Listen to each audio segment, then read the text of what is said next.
اپنے نبی سے محبت کی، ہمارے نبی کو خدا نے اپنا حبیب اور اپنا محبوب بنایا۔ اس پر دوسری دلیل یا دوسرا طریقہ، اللہ نے اپنے نبی سے محبت کا اظہار کیسے کیا؟ یاد رکھیے، جب دنیا میں کوئی بندہ کسی کے ساتھ بھلائی کرتا ہے، کسی کے ساتھ خیر خواہی کرے، کسی کے ساتھ اچھائی کا معاملہ کرے، عربی زبان میں اس کے لیے 4 لفظ استعمال ہوتے ہیں۔ نمبر 1 لفظ انعام ہے، نمبر 2 لفظ احسان ہے، نمبر 3 لفظ من ہے، اور نمبر 4 لفظ فضل ہے۔ یہ 4 لفظ استعمال ہوتے کسی پر بھلائی کرنے کے لیے، خیر خواہی اور اچھائی کرنے کے لیے۔ حضرت امام راغب اصفہانی نے المفردات میں اس بات کو جو تفصیل سے بیان کیا، میں اپنے لفظوں میں ان کا خلاصہ عرض کرتا ہوں۔ امام راغب اصفہانی فرماتے، یہ 4 لفظ بھلائی کے لیے، خیر خواہی اور اچھائی کے لیے استعمال ہوتے، لیکن ان میں درجہ بدرجہ احسانات پائے جاتے۔ ان میں جو پہلے 3 لفظ ہیں، انعام، احسان اور من، ان میں بھلائی کا معنی تو ہوتا ہے، لیکن اس میں احسان جتلایا جاتا، اگلے بندے کو احساس دلایا جاتا۔ لیکن جب لفظ فضل استعمال ہو، اس میں احسان جتلانے کا معنی نہیں پایا جاتا۔ اور ہماری دنیا کا دستور ہے، جب کوئی بندہ کسی سے محبت کرے، اس کے ساتھ اچھائی کرے، اس پر احسان نہیں جتلاتا، سمجھتا ہے کہ میں نے اس کا حق ادا کیا، اس پر احسان نہیں جتلاتا۔ اللہ نے باقی انبیاء پر بھی انعام احسان فرمائے، اللہ نے انسانیت پر بھی احسان فرمائے، لیکن قرآن اٹھا کر دیکھیں، کبھی اللہ لفظ انعام نہ کہیں گے، کبھی اللہ لفظ احسان لیں گے، کبھی اللہ لفظ من لیں گے، لیکن جب باری میرے اور آپ کے پیغمبر کی آئی، اللہ نے من، احسان اور انعام نہیں، اللہ نے لفظ فضل استعمال فرمایا۔ اور صرف فضل نہیں، اللہ نے ایک جگہ پر اسے فضل کبیر کہا، اور خدا نے دوسری جگہ پر اسے فضل عظیم کہا۔ اس کا معنی یہ، اللہ نے اپنے نبی سے محبت کی، خدا نے پیغمبر کے ساتھ بھلائی کی، اللہ نے اپنے نبی کو مقامات دیے، اور خدا نے احسان بھی نہیں جتلایا، لفظ فضل، فضل کبیر اور فضل عظیم فرمایا۔ جب بندہ کسی سے محبت کرے گا، اس کے اظہار کا ایک تیسرا طریقہ، جب بندہ کسی سے پیار کرے، اس بندے کی خواہش یہ ہوتی ہے، جس سے میں پیار کرتا ہوں، اس کے اندر ہر کمال ہونا چاہیے، ہر خوبی ہونی چاہیے، ہر اچھائی ہونی چاہیے۔ بندہ چاہتا ہے میرے محبوب کے اندر تمام کمالات ہوں۔ اللہ نے جب میرے نبی سے محبت فرمائی، خدا نے میرے نبی کو تمام کمالات کا جامع بنایا۔ اللہ نے تمام کمالات کا میرے نبی کو جامع یوں بنایا، بلکہ صرف جامع نہیں، اللہ نے میرے پیغمبر کو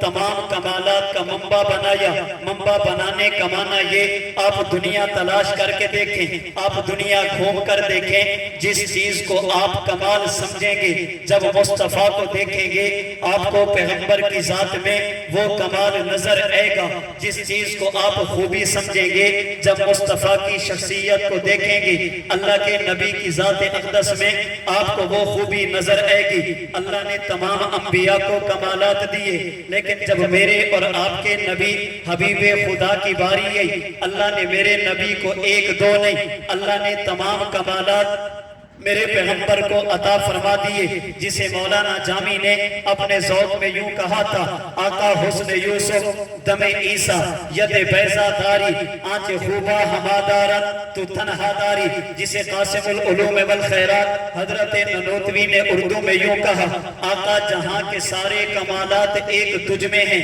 اور تیرے کمال کسی میں نہیں مگر 2 4۔ کہنے والے نے اپنے ذوق میں اسی بات کو یوں کہا، حسن کائنات جب پھیلی تو لامحدود تھی، اور جب سمٹی تو تیرا نام بن کر رہ گئی۔ اللہ نے اپنے نبی کو تمام کمالات کا جامع بنایا، اس لیے اللہ نے باقی انبیاء کو ایک ایک کمال بطور امتیاز کے عطا فرمایا۔ جب میرے اور آپ کے پیغمبر کی باری آئی، اللہ نے تمام کمالات کو مصطفیٰ میں اکٹھا کر کے فرما دیا، یا ایھا النبی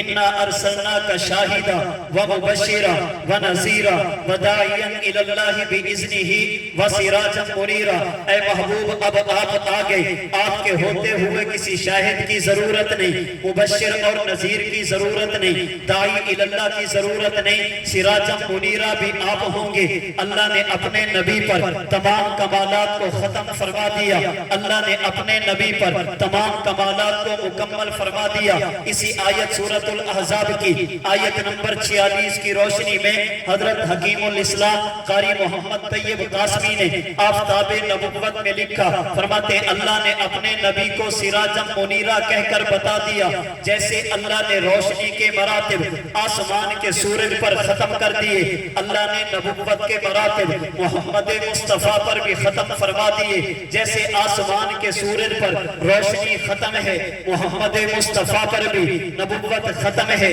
جیسے آسمان کے سورج کے بعد مزید روشنی کی ضرورت نہیں، محمد مصطفیٰ کے بعد بھی مزید کسی نئے نبی کی ضرورت نہیں۔ اللہ نے اپنے نبی سے محبت کا اظہار کیا، اس کے لیے چوتھی صورت اور چوتھا طریقہ دنیا کا دستور ہے۔ جب بندہ کسی سے محبت کرے گا، اس کی تمنا، اس کی خواہش اور چاہت یہ میں اپنے محبوب کو سہولتیں دوں، اپنے محبوب کو آسانیاں دوں، میں اپنے محبوب کو مشکلات اور مشقتوں میں نہ ڈالوں۔ اللہ نے اپنے نبی سے محبت کی، پھر خدا نے مصطفیٰ کو براہ راست مصطفیٰ کے واسطے سے مجھے اور آپ کو اللہ نے کتنی سہولتیں عطا فرمائی۔ آئیے گزشتہ انبیاء کو دیکھیں، اللہ نے ان انبیاء کو کلم دیے، جب باری مصطفیٰ کیے فرمایا اوتیت جوامع الکلم، وہ جتنی باتیں کرتے اتنے مسئلے حل ہوتے، میں محمد باتیں تھوڑی کرتا، مسئلے زیادہ حل ہوتے ہیں۔ ان کی نصوص کے مطابق مسائل تھے، میرے پاس نصوص تو تھوڑی ہیں،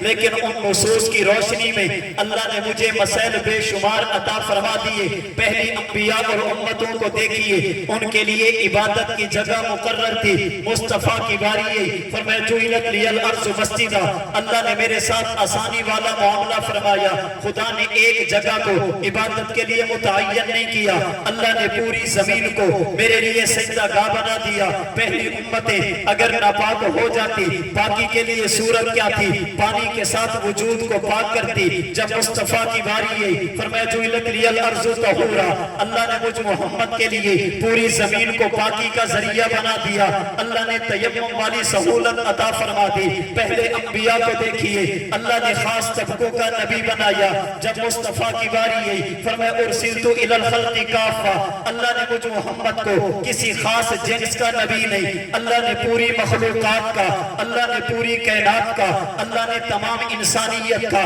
اللہ نے تمام حیوانوں کا مجھ محمد کو نبی بنا کر بھیجا۔ پہلے انبیاء میں سے بعض انبیاء وہ بھی ہے، اگر ان کی امتوں کا کپڑا ناپاک ہو جاتا، کپڑے کو کاٹنا پڑتا، مصطفیٰ کو سہولت دی گئی، کپڑے کو کاٹنے کی ضرورت نہیں، پانی کے ساتھ پاک کیا جائے گا۔ پہلی امتوں میں بعض امتیں ایسی جن کے لیے قربانی کی جگہ مقرر تھی، مصطفیٰ کو سہولت یہ ملی، اللہ نے قربانی کی جگہ مقرر نہیں کی۔ پہلی امتیں صدقہ خیرات استعمال نہیں کر سکتی تھی، مصطفیٰ کو سہولت یہ ملی، امت صدقہ خیرات استعمال کرتی۔ پہلی امتیں بعض ایسی بھی آئی، اگر انہوں نے گناہ کیا، ان کی توبہ کی صورت یہ اپنے آپ کو قتل کرو گے، اللہ تب توبہ قبول کریں گے۔ مصطفیٰ کی امت کی باری ہے، اللہ نے قتل کا حکم نہیں دیا، خدا نے اعلان کر دیا یا ابن آدم، اے آدم کے بیٹے، لو بلغت ذنوبک عنان السماء، اگر تو گناہ کرے اور اتنے گناہ کرے تیرے زمین تے پوری زمین تیرے گناہوں سے بھر جائے، تو پھر گناہ کرے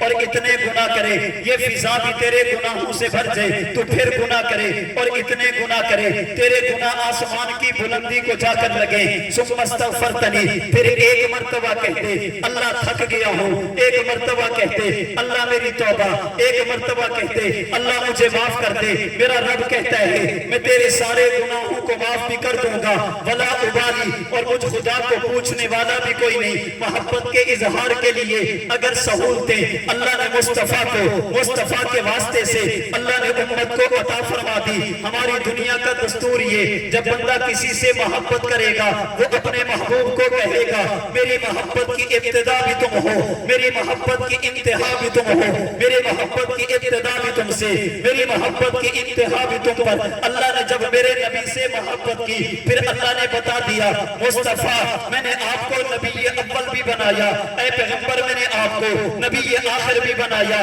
مصطفیٰ نبوت کا آغاز بھی تم سے، نبوت کا اختتام بھی تم پر، اللہ نے بتا دیا میری محبت کی ابتدا بھی محمد مصطفیٰ، میری محبت کی انتہا بھی محمد مصطفیٰ۔ کوئی بندہ کہہ سکتا ہمارے نبی نبی اول بھی، ہمارے نبی نبی آخر بھی، یہ کیسے ہو سکتا؟ جو اول ہوتا وہ آخر نہیں، جو آخر ہوتا وہ اول نہیں، یہ دو متضاد چیزیں، جو پہلے ہوگا وہ آخر میں نہیں ہوگا، جو آخری ہوگا وہ پہلا نہیں ہوگا۔ آئیے چلیے اس شخصیت کے دروازے پر جسے دنیا حجت الاسلام کہتی، جسے دنیا بانی دارالعلوم دیوبند کہتی، حضرت ننوتوی نے کہا، فرماتے تم نے دیکھا نہیں اگر کوئی آدمی کسی کاغذ پہ دائرہ بنانا چاہے وہ پرکار لے گا، پرکار لے کر اس کاغذ پہ ایک دائرہ بنے گا، جب دائرہ بنانا شروع کرے گا اس پرکار کے دو کرنے، اس پرکار کے دو سرے، ایک کو درمیان میں رکھے گا دوسرے کو گھمائے گا، جب درمیان میں پرکار کا کونا رکھا یہاں پر ایک نقطہ لگا، یہ نقطہ بنا سب سے پہلے ہے مگر نظر نہیں آتا تھا، یہ پرکار کے ساتھ دائرہ بن رہا، یہ بنا بعد میں ہے نظر پہلے آتا۔ اب اگر کوئی بندہ پوچھ لے بتائیے یہ جو درمیان میں نقطہ بنا یہ نقطہ اول ہے یہ نقطہ آخر ہے، کہنے والے کہیں گے یہ اول بھی ہے یہ آخر بھی ہے۔ اول کا مطلب یہ بنا سب سے پہلے اور آخر کا معنی یہ ظاہر سب سے آخر میں ہوا۔ حضرت ننوتوی فرماتے ہیں بالکل اسی طرح خدا نے نبوت کا آغاز کیا، اللہ نے نبوت کی ابتدا کی، اللہ نے ایک نبوت کا دائرہ بنایا، ایک کو نبوت کا مرکز بنایا، ایک کو نبوت کا دائرہ بنایا۔ ان مثل عیسیٰ عند اللہ کمثل آدم، اللہ نے نبوت کے دائرے کے پہلے اور آخری کونے کا تذکرہ کیا، جباری محمد مصطفیٰ کیے۔ اللہ نے میرے نبی کو نبوت کے دائرے کا فرد نہیں، اللہ نے نبوت کا مرکز بنایا، اور مرکز کے بارے میں اصول یہ ہے بندہ سب سے پہلے ہے، نظر سب سے آخر میں آتا ہے۔ اللہ نے نبوت کی ابتدا کی سب سے پہلے، جس کے لیے نبوت کا فیصلہ کیا اسے محمد مصطفیٰ کہتے، جس کو سب سے آخر میں نبی بنا کر دنیا میں بھیجا اسے خاتم الانبیاء احمد مصطفیٰ کہتے۔ اب میرے نبی کے نبی اول نبی آخر ہونے کا مطلب یہ ہے میرا مصطفیٰ نبی اول ہے، وجود نبوت میں میرا پیغمبر نبی آخر ہے، ظہور نبوت میں دنیا نے کہا ہماری محبت کی ابتدا بھی تم سے، محبت کی انتہا بھی تم پر۔ میرے رب نے محمد مصطفیٰ کو اول اور آخر نبی بنا کر بتا دیا میرا محمد میں خدا محبت کی ابتدا کروں گا وہ بھی تجھ سے کروں گا، اگر محبت کی انتہا کروں گا وہ بھی آپ پر کروں گا۔